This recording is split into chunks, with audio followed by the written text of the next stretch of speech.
Hi everyone. Yes, I wrote this down. It's hard to keep my thoughts collected right now. My husband Steve has been providing you with updates as to what's going on with me, but I wanted to talk to you myself. Because my symptoms aren't getting worse, I was able to come home to rest and wait for my surgery. Every day we get a few more answers, but unfortunately we don't have all of the answers yet. At times, what's in my head has been referred to as a tumor, but that hasn't really been determined yet, so technically it's still just a mass of unknown origin. The only symptoms other than a pressure in my head you can see and hear. This side of my face isn't working too well and my speech gets a little slurred sometimes.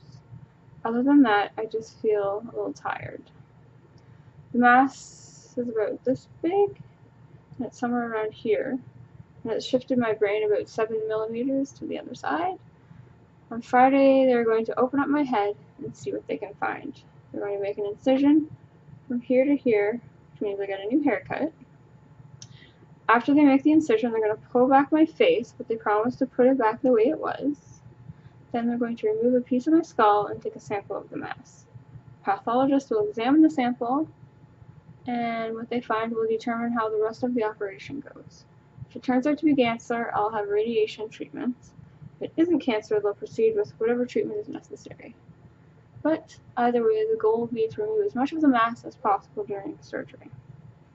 The mass is close to some pretty important arteries and blood vessels, so there's a 5 to 10% chance of complications, stroke, partial paralysis, speech impediment, which would really suck for my singing.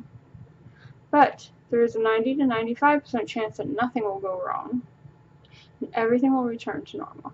And I'll have a cool new haircut and an awesome scar to talk about. The surgeon is one of the best. All through this, the nurses and doctors have been so amazing. Caring, kind, informative, and so compassionate. I feel safe in their hands, and as scared as I might get at times, I have great hope and dreams for the future. I have wonderful support from my family and friends, and from all of you. I am a little scared, but I have to do this, so here we go. I carry this bag with me to carry all my forms and meds and stuff. It's a quote from one of my favorite movies. Have courage and be kind.